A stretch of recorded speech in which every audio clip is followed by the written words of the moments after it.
Okay. So I'm not in my office tonight.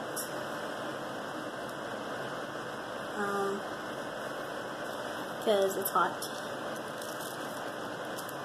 And I was going to do, well, there we go. I'm going to do a jewelry video. So what I did, so that I could show you each step, is I already glued some down so that I can show you the cutting step with these. But before I do that, I'm going to show you how I glue and prep. Okay, so first, to prep each piece, well, I guess I'll show you how to prep, but these have been prepped.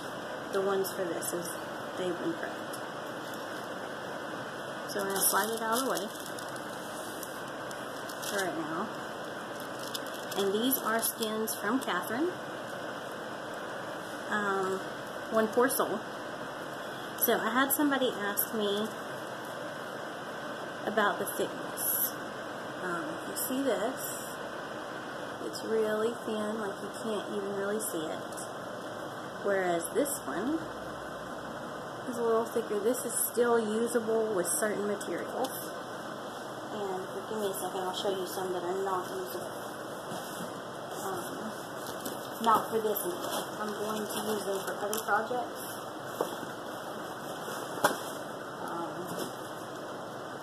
But these,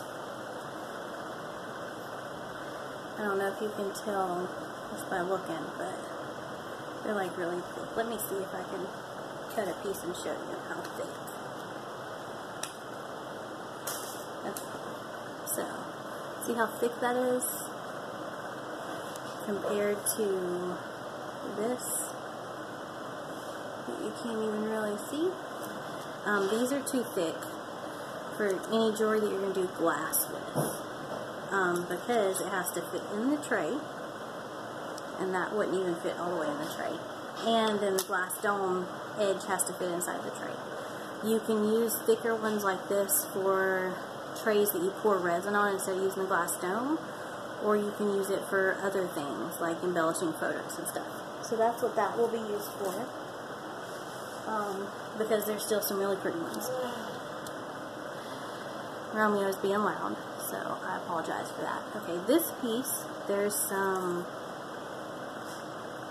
reds and greens and some whites, and it almost looks like little peppermints. So I was thinking, because I am starting on my Christmas stuff, I have these cute little flowers, and these were meant to be used as children's necklaces, but I bought the hoops to make them earrings. So I thought about making a matching set of Christmas earrings as a Christmas gift for somebody. So this is what I use. E600. I use the clear, and I use the industrial strength. I don't know if that's showing up, but it is flammable. It says that it has a vapor, but I haven't had any issue with it. I haven't smelled anything. Of course, I am in very well ventilated rooms, and when I'm in my office slash studio, I have the window open most of the time, but I don't smell anything. I'm in my living room right now, and I don't smell anything. So first, I take my glass and I rub it either on a rag or something to make sure I get all the fingerprints off of the base, and then I put a dot in the center. Depending on what size glass you're using, depends on how big of a dot. I always put extra, because I'll show you. Okay, so since I'm doing these, and they need to match, I'm going to do the two peppermint pieces that I see. So I'm going to put one down, and then I push it, make sure I get all the air bubbles out. I want to make sure you can see this. Let me bring it down real quick. Okay, so I make sure I get all the air bubbles out, and then I move it around in a circle around where I want. That way, one, air bubbles go out, but two, see that like clear layer around the outside edge of the glue? That makes it easier when you're cutting so that it doesn't peel off the edges. So now I'm going to position it to where the peppermint is center. I'm going to push down to make sure it's down, and then I'm going to slightly move it back and forth a little until it starts to get firm and stick. I want to make sure I got in the right spot. Just back and forth a little until it starts to get firm and not want to give.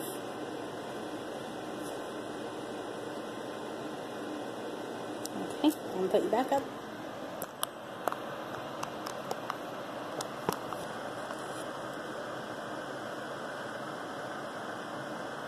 Okay, there we go.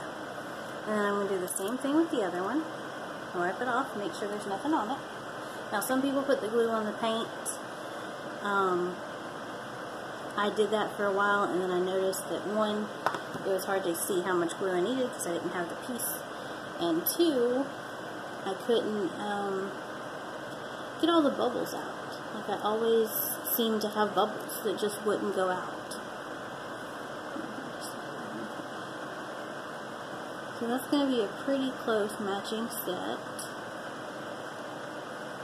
And then while I've got this down, actually it's not for this piece, so I'm going to move out to prep these.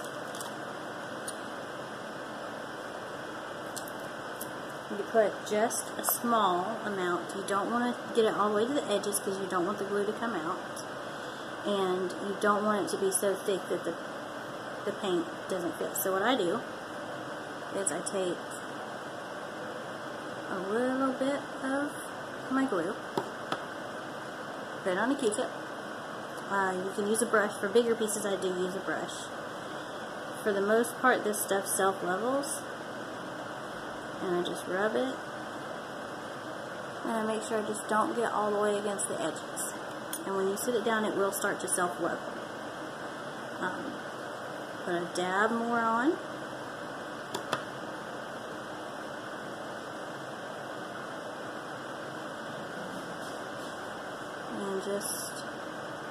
And I do this to all of my trays, and this will dry on the trays for at least 2 to 3 hours. Same thing with the glass, but I like to leave the glass overnight just for the best results, I have found. So I'm going to move these trays over here with the other stuff,